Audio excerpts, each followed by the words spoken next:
नमस्कार, मैं हूं योगेश शर्मा और आप देख रहे हैं न्यूज अकाउंट चैनल। आज हमारे साथ बातचीत में मौजूद है राजनांदगांव जिला भाजयुमो के अध्यक्ष मोनू बहादुर जी। आज हम इनसे तमाम विषयों पर बात करेंगे जिसका केंद्र होगा राजनीति। युवा वर्ग में काफी प्रचलित नाम है मोनू बहादुर। आज हम उनसे कुछ सवाल करेंगे और चाहेंगे कि वो पूरी ईमानदारी के साथ हमारे सवालों का जवाब दें।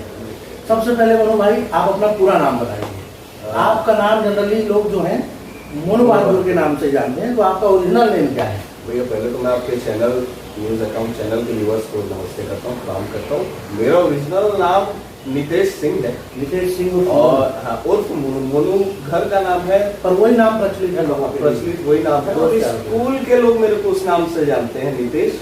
बाकी लोग बाकी तो सब घर के नाम से सब प्रचलित है। मेरा पहला सवाल आपसे ये है, अभी हाल ही में एक इवेंट हुआ है संसद में, जिसको लेकर आपने एक पोस्ट भी की है। राहुल गांधी का एक बयान आया था जिसमें उन्होंने कहा था कि स्पीकर ओम बिरला जब उनसे मिले तो स्ट्रेट थे और जब प्रधानमंत्री मोदी से मिले तो उन्होंने झुक के किया। इसको लेकर आपका क्या कहना है? अगर आपका स्टैंड है तो वो क्यों गलत है, क्या सही है इसका? क्योंकि आपने सोशल साइट पे जी मैंने आज ही उसको पोस्ट किया है। मैंने उस बयान को देखा कि वो स्पीकर के लिए ये बात कह रहे हैं कि प्रधानमंत्री जी से 3 बार के प्रधानमंत्री जी से वो थोड़ा झुक के क्यों मिले, और मैं एक नेता प्रतिपक्ष हूँ या जो भी उनका उसमें लॉजिक है, तो मुझसे ऐसा स्ट्रेट क्यों मिले। मतलब ये सदन में इस तरह के प्रश्न पूछना, क्योंकि भैया ये भारत के लोगों के संस्कारों में और एक ना बेसिक ह्यूमन नेचर है कि अपने से जब बड़ा कोई व्यक्ति, ओम बिरला जी और मोदी जी में 13 साल का डिफरेंस है, मोदी जी उम्र में भी 13 साल बड़े हैं, तो एक आदमी का नॉर्मल ह्यूमन नेचर होता है कि जब उनसे मुलाकात होती है तो आदमी थोड़ा झुक के मिलता है, चाहे आप हो मैं हो किसी भी क्षेत्र में। और राहुल गांधी जी ओम बिरला जी से 8 साल छोटे हैं उम्र में, उनका भी उन्होंने अभिवादन स्वागत बड़े अच्छे से किया, जैसे अपन हम उम्र साथियों को या छोटों को करते हैं। तो इस पे सवाल उठाना मतलब ना, ये जो भारत के संस्कार को जानता होगा वो इस पे सवाल कभी नहीं उठाएगा। अब मैं आपको दिल्ली से सीधा राजनांदगांव पे लेकर आता हूँ। जिस मामले को लेकर आपको लेकर काफी चर्चा हुई है, लोग साइट्स पे आपके लिए लिख भी रहे हैं। टीआई की आपने शिकायत की और टीआई हटा दी, ये कारण क्या था उनकी शिकायत का? पॉलिटिकल कारण था, जन मुद्दा था, क्या था वो? भैया मैंने शिकायत देखी, सरकार जैसा लोगों की धारणा, आमतौर पर शिकायत सरकार के रहते नहीं करते लोग, और करते भी हैं तो चुपचाप करते हैं, अकेले में करते हैं। लेकिन राजनीति हमेशा सार्वजनिक चीजें होनी चाहिए, मुद्दे सार्वजनिक होना चाहिए, और आपकी शिकायत भी जनता के बीच, किसी अधिकारी की किसी के बीच सार्वजनिक होना चाहिए। इसलिए मैं उस विषय को लेकर लगातार ग्रामीण परेशान थे। मैं 4 महीने से लगातार उस जो भी मिलता था उस विषय को जरूर बोलता था। भैया फोन नहीं उठाते ना, गांव मेरा खुद का अनुभव है कि कई विषय पे उनको फोन किया गया तो नहीं वो रिसीव के, लोगों का, सामाजिक कार्यकर्ताओं का, कुछ मीडिया साथी भी जब कुछ विषय मिले तो बताए, मतलब।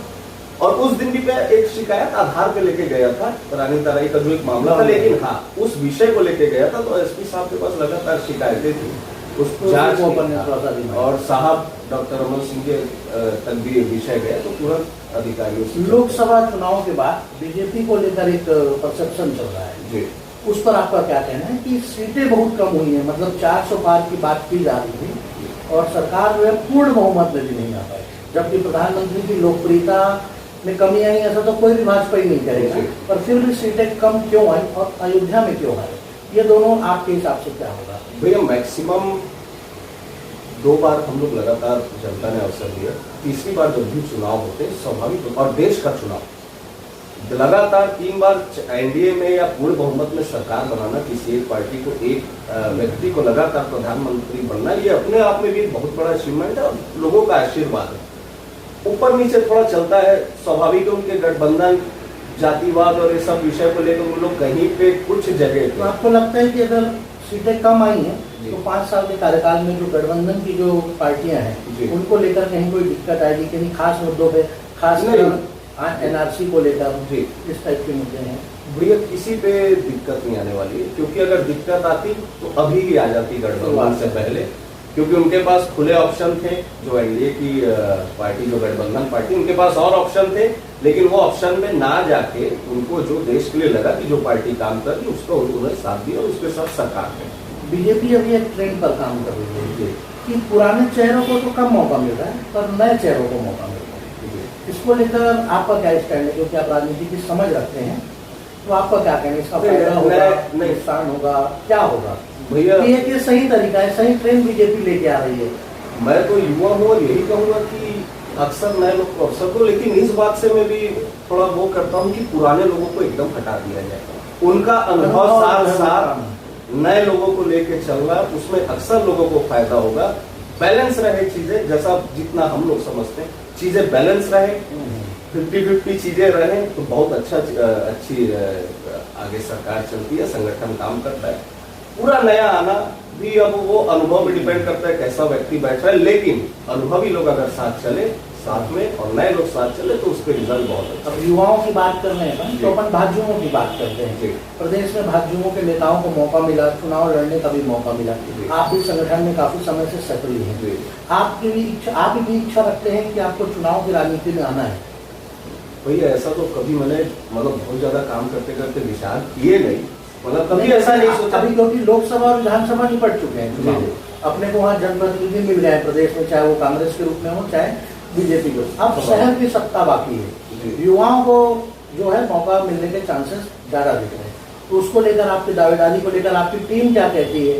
भाई संगठन जो आदेश देगा वो काम तो कर रही है, और फिर भी अपनी कोई एक इच्छा हो। देखिए साथियों की तो इच्छा होती है, क्योंकि वो राजनीति को अपने एंगल से बोल सकते हैं कि महापौर के उम्मीदवार के तौर पर हम को देख सकते हैं। सबकी यूथ जो मेरे साथी बोलेंगे, हम लोग की इच्छा स्वाभाविक युवा की इच्छा होती है, लेकिन ऐसा बिल्कुल नहीं कि एकदम मेरे को वो नहीं, मतलब संगठन करने। हाँ, लेकिन सबकी इच्छा है, पार्टी सबको अगर यूथ जो अभी बड़े लीडर हैं वो भाजयुमों से आए हैं, जिनको मौका मिला है, यूथ को अवसर देंगे बिल्कुल, उसका तो भैया कोई बात ही नहीं है। हर कोई चाहेगा ये अवसर मिले, और नहीं भी तो हम लोग तो अभी शुरुआत है, समझिए युवा राजनीति हम लोग इसको शुरुआत ही मानते हैं कि अभी सीख ही रहे हैं। अभी आपने एक पुलिस का मामला उठाया जिसमें शिकायत हुई और आखिरकार कार्रवाई भी हुई। दूसरी बात यह कि अभी शहर में कई ऐसे मामले हैं, जैसे खास करके सड़कों की हालत खराब है, दूसरी तरफ बिजली गुल की समस्या पूरे शहर में है। आप सोशल मीडिया पे रोजाना कम से कम 100 मैसेज पढ़ सकते हैं। इस दिशा में आप क्या करेंगे? आपकी सरकार है जिससे कि यहाँ के लोगों को राहत मिल सके। देखिए मैंने अभी आपको भी जानकारी, बहुत लोग मेरे मित्रों या आसपास के लोगों को जानकारी, 4 महीने से मेरा भाई तो मैं बाहर था। तो जब मैं आया हूँ तो लगातार मेरे को अभी जो शिकायतें मिलती, अभी मैं कलेक्टर साहब के पास सड़क को लेकर कुछ विषय में जाने वाला हूँ, ज्ञापन मेरा उनका रेडी भी है। तो ये थाने का मामला, पुलिस प्रशासन का मामला मिला, मैंने शिकायत किया। आपके साथ जैसे मैं मेरा समय इसमें यहाँ से मैं फ्री हुआ, अभी मैं रोड सड़क के विषय में आप बात कर रहे हैं तो मैं लेके बस ज्ञापन मेरा तैयार। बिजली गुल की भी एक समस्या, बिजली गुल के विषय में भी अधिकारी लोग से मैंने बीच में चर्चा की थी, जहाँ ब्राह्मणपाल सब कुछ क्षेत्र से शिकायत आई थी। अभी उनसे अभी भी उनसे मैं जाकर मुलाकात करने वाला हूँ। लेबर कॉलोनी में तुलसीपुर तरफ बहुत इसकी शिकायत थी। इन सब विषय को लेकर मैं हम लोग युवा मोर्चा जाने वाला हूँ। अभी राजनीति को छोड़ के एक व्यक्तिगत बात करते हैं, क्योंकि आप हेल्थ कॉन्शियस हैं, काफी समय से आप जिम वगैरह करते आ रहे हैं, तो आज के समय में युवाओं को के लिए आपकी क्या टिप्स होगी कि वो क्या करें? भैया युवाओं को सिर्फ जिम की बात नहीं, कोई भी स्पोर्ट्स से एंगेज होना चाहिए। हम लोग का जितने साल का अनुभव है, कोई भी स्पोर्ट्स से अगर युवा एंगेज होगा ना तो नशे पत्ते की ओर थोड़ा कम जाता है वो। अब किसी की लत के ऊपर तो नहीं बोला जा सकता उसकी कितना कंट्रोल है, लेकिन आप अगर स्पोर्ट्स से जुड़े होंगे तो आप अपनी परफॉर्मेंस को इतना महत्व देंगे कि आज अगर मैंने नशा कर लिया और कल अगर मेरा परफॉर्मेंस खराब होगा तो अपने आप से आप नफरत करने लगेंगे, अपने आप को आईने में देखना नहीं चाहेंगे। तो ये स्पोर्ट्स या जिम का, चाहे एक्सरसाइज का, चाहे रनिंग का, जो आप एथलीट थोड़ा सा भाव आदमी को रहना चाहिए, दिनचर्या रहना चाहिए, उसमें फायदा ही है। एक ये आपने नशे की बात की, शहर में नशे का कारोबार और नशा करने वाले खास करके युवा वर्ग इसकी चपेट में है सबसे ज्यादा। तो आपसे और आपकी टीम से ये उम्मीद की जाती है कि आप सामाजिक सरोकार की तरफ भी आगे बढ़ेंगे, और नशे को लेकर आपका प्रयास क्या होगा अगर इस दिशा में आपको प्रयास है? नशे को लेकर भैया मैंने पिछले 5 साल भी विपक्ष में रहे, उसके पहले भी जब भी सरकार पे रहे, जब ऐसी शिकायतें हुई, मतलब जेन्युइन शिकायत हुई कि आधार है वहाँ पे वाकई में, तो हम लोग लगातार प्रयास किए कि पहले तो बंद हो जाए। खुद भी अगर कई बार ऐसा हुआ है कि प्रशासन कहीं पे ढीली पड़ रही है, चाहे पहले चाहे तो हम लोग खुद वहाँ पे ऐसा हुआ है कि विवाद की स्थिति होके उसको बंद कराए, कई ऐसे जगह है। तो इस पे तो पहला प्रयास यही रहेगा कि चीजें ऐसे लीगल जो नशे का कारोबार बढ़ रहा है उसको बंद कराया जाए। दूसरा तो यूथ से यही कहूँगा, नशा भैया घर बर्बाद कर देता है, आपको बर्बाद कर देगा। उससे अच्छा, जैसे मैंने स्पोर्ट्स कहा, अगर कोशिश कर सकते हो अपने आप को ठीक करने की, अपने में निखार लाने की, तो स्पोर्ट्स से जुड़े, ऐसा कुछ चीजों से जुड़े। एक बात, आप पिछले कार्यक्रम में एक होटल में एक कार्यक्रम हुआ था, तो आपने एक सवाल पूछा था, काफी लॉजिकल था और काफी फनी सवाल था कि अगर कोई आदमी मांस मदिरा का सेवन करता है और किसी 1-2 दिन वो किसी भगवान का नाम लेके या अपनी मान्यता को लेकर छोड़ देता है, अपने वहाँ आचार्य जी थे, पंडित जी से उन्होंने पूछा था, तो वो कहाँ तक सही है? तो इसका जवाब आपको क्या मिला था? शायद कई लोग इसका जवाब नहीं सुन पाए, मैं भी नहीं सुन पाया। असल में वो जनरली होता है कि सोमवार से संडे तक आदमी कुछ सेवन भी करता है, कुछ जैसे अपने शौक को पूरे करता है, और कुछ दिनों को छोड़ देता है भगवान के नाम पे। तो आपको जवाब वहाँ पे? असल में सवाल इसलिए था भैया कि मैं पहले खुद नॉन वेजिटेरियन था। इस साल से मैंने छोड़ दिया। राम मंदिर जब बना तो मैंने इस साल से वो लिया था कि मैं छोड़ दूंगा। तो इस साल से नए 1 तारीख से प्राण प्रतिष्ठा की बात छोड़ नहीं था, इस साल से छोड़ देना अच्छा, ठीक है। है। राम मंदिर हमारा प्राण प्रतिष्ठा हो रहा है, इस साल से मैंने छोड़ दिया। तो उस समय से लगातार लोग बैठते थे, खाते थे, तो एक दिन छोड़ते थे, उनपे कहीं कोई सवाल नहीं खाने पे, क्योंकि अब छोड़ दिया। लॉजिकल और फनी दोनों सवाल है। क्योंकि अब मैं बोलूँ खाने वाले ऐसा है वैसा, मैं खुद इतने साल खाए हूँ तो बेकार है बोलना। लेकिन वो एक मेरा गुरु जी थे, उनसे पूछना मेरे को जानना था, क्योंकि आज तक मेरे को इसके जवाब नहीं संतुष्टि वाले नहीं मिले। तो महाराज जी भी खैर अंतिम में उनका जवाब यही था कि एक दिन अपने ऊपर है, अब वो इस पे ज्यादा बहुत ऐसा लगा कि वहाँ सब और भी लोग हैं तो ऑफेंसिव मत हो जाए इन सब बात को लेके। लेकिन उनका कहना यही था कि अपने हिसाब से जैसा जैसा जो भक्ति भाव है वो वैसा फॉलो करे। तो ये उनका जवाब था, तो हम लोग इसमें संतुष्ट। आपसे पूछेंगे कुछ सवाल जिसके जवाब आपको जरूर देने। ठीक है, मैं जो ऑप्शन दे रहा हूँ उसमें भी, या उसके अलावा आपके पास कोई ऑप्शन मिलता है तो ऑप्शन देना है, ऑप्शन को आप चुन सकते हैं। और सवाल का जवाब जरूर देना है और जल्दी देना है। इसमें सारे क्षेत्र के सवाल हैं। सबसे पहला सवाल आपसे पॉलिटिक्स का ही बनता है। नरेंद्र मोदी के बाद अगर कोई प्रधानमंत्री बनेगा, या आपकी जो इच्छा जिनको आप पसंद करते हैं, तो वो कौन होंगे? योगी आदित्यनाथ या नितिन गडकरी? कोई और नाम भी आप ले सकते हैं।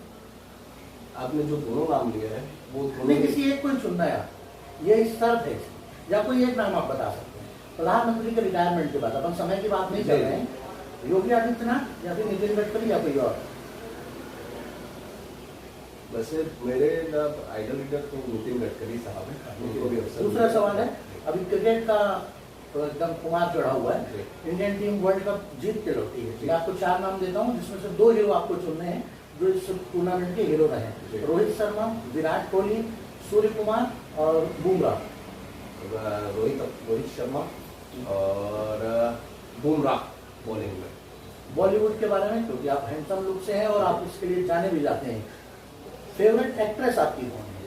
सीधे आप नाम बता। कोई तो वो पुराना टाइम में हम लोग थे तो सुष्मिता सेन। और अभी में अगर कोई? अभी में कोई भैया बॉलीवुड देखना ही बंद कर दिया हम लोग। Favourite politician? Atal Bihari Vajpayee ji, doctor Raman Singh. एक नाम देना है ना? अटल बिहारी वाजपेयी जी। अगर आपको चुनाव लड़ने का ऑफर दिए भाजपा ने, तो आप कौन सा चुनाव पहले लड़ना चाहेंगे? लोकसभा, विधानसभा या फिर नगर निगम? नहीं जैसा एक को चुनना है आपको, एक को चुनना। अपनी पार्टी आपसे पूछ रही, सवाल मेरा है। लोकसभा, विधानसभा, शहर में रह रहा हूँ, मतलब आने वाला समय जो है, नगर निगम चुनाव बचा है, तो अपन नगर निगम अपनी इच्छा जरूर पार्टी की तरफ हम लोग अपना जाहिर करेंगे, युवा जिला अध्यक्ष होने के नाते युवाओं की तरफ से, भाजपा की ओर से। आज हमारे साथ बातचीत में मौजूद थे मोनू बहादुर सिंह, जिन्होंने हमारे तमाम सवालों का काफी बखूबी से जवाब दिया, और यही उम्मीद हम और हमारे दर्शक इनसे करते हैं। इसके लिए मैं योगेश शर्मा आप सभी का धन्यवाद करता हूँ। धन्यवाद।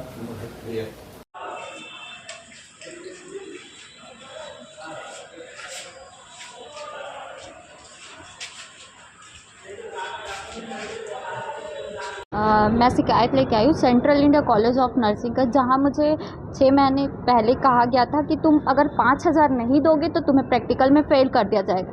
और जैसे ही प्रैक्टिकल का एग्ज़ाम हुआ, मुझसे 5,000 की डिमांड की गई, जिसमें मैंने 5,000 उन्हें नहीं दिया, तो मुझे प्रैक्टिकल में फ़ेल कर दिए गए।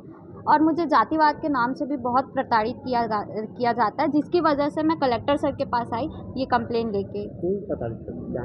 मिस्टर नीलेश मसीह सर जो प्रिंसिपल है कॉलेज के, और योगेश साहू जो उनके साथ मिले हुए जो मेरी क्लास टीचर थे। हाँ, मैं घर में बताई, जिसकी कंप्लेन लेके हमने यहाँ पे आए। और ये जैसे उच्च अधिकारी तक पहुँचूँगी। My self Priya Mishra.